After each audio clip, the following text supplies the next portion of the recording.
Yo, what is up guys? It is Samool back again with another Epic 7 video for you guys today. And today we're going to be talking about the balance changes coming to the game on the 16th of February. Now these balance changes are kind of controversial right now. People are saying that this isn't what really they were asking for, and Smilegate is kind of not doing the buffs that need to be done for certain units. But we're just going to look at these buffs and I'm just going to tell you my personal honest opinion, because I think some of these complaints are warranted, but I don't think this balance patch is as bad as some people are making it out to be. I think there are a lot of exaggerations, but for the most part, yeah, I kind of agree that these balance changes are kind of weird in some ways. So looking at the targets of this balance change, we're going to see that there's one Moonlight 5-star, Ambitious Tywin, 4 RGB 5-star units, Melissa, Kisei, Tale Tenebria, and Mui. Then we also have a Moonlight 3-star and change in Chaos Sect Ax.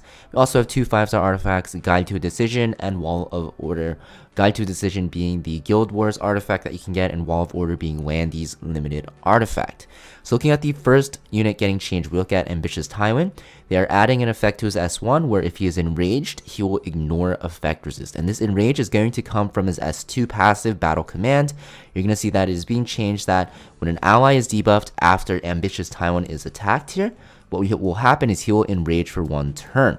Now, this is very important because when you are enraged, your S1 will ignore effect resist, and also your S3 will also ignore effect resist. So your S3 has that 80% chance to stun, and also decrease defense now instead of decreasing speed, which honestly, it's not really a buff. I think this is just like a change. Honestly, I personally would prefer decreased speed, just so the stuns last longer on the enemy side.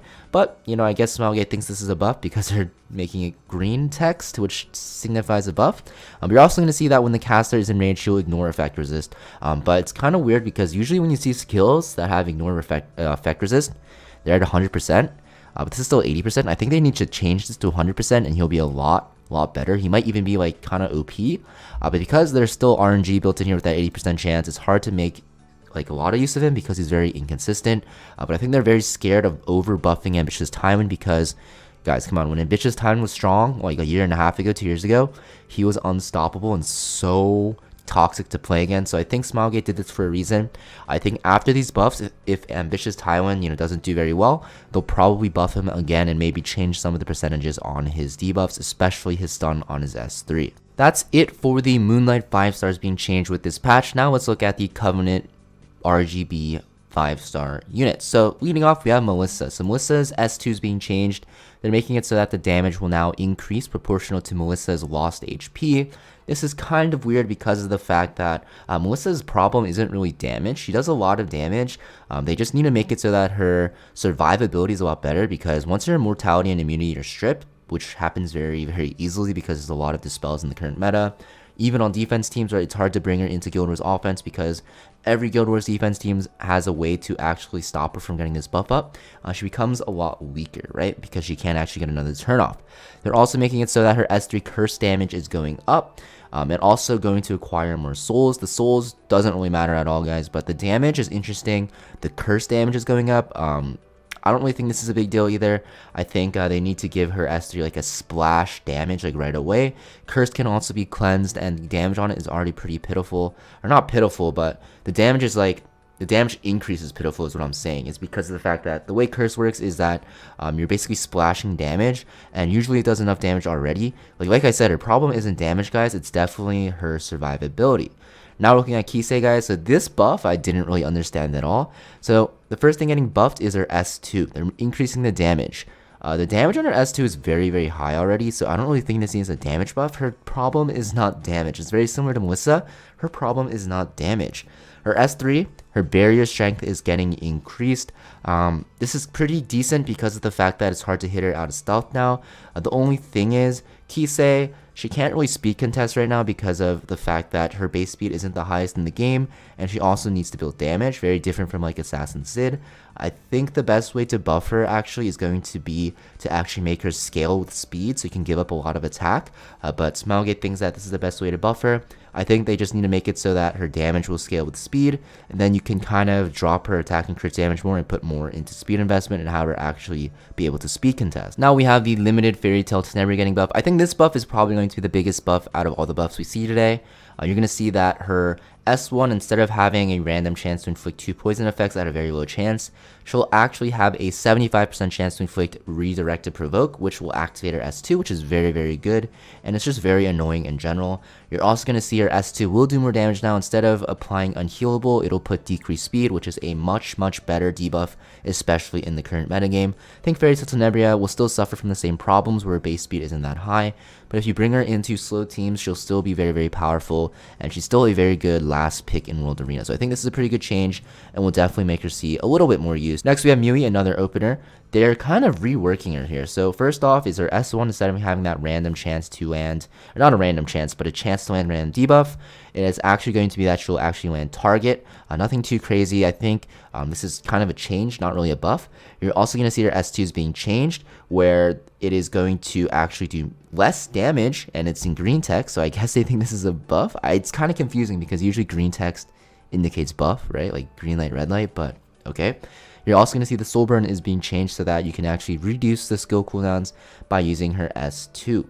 Next, we're going to see her S3. So S3, guys, is going to be changed a lot. So the first thing that's being changed is that it will increase combat readiness of the caster by 25% per critical hit. Now, this is very good because of the fact that you actually are going to see that her exclusive equipment's being changed, so there's no RNG in her CR pushing anymore.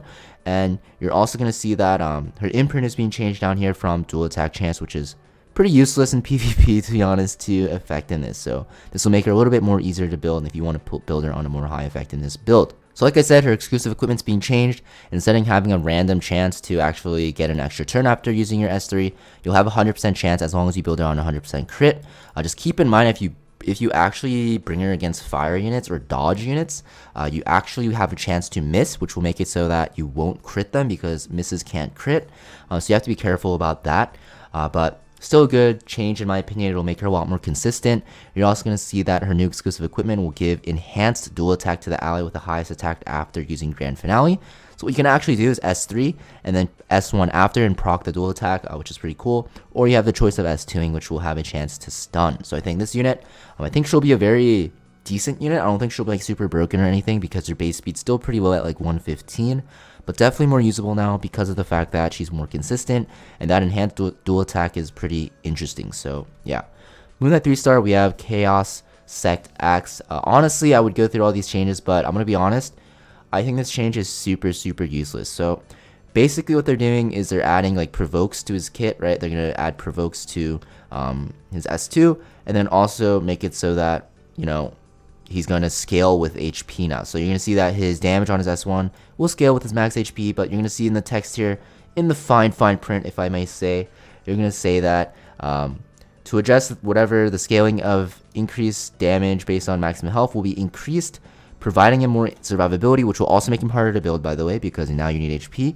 However, his attack scaling will be decreased. So he's actually going to be losing damage overall until we know what the modifiers are, from what I think, because of the fact that usually attack modifiers are way more important than HP.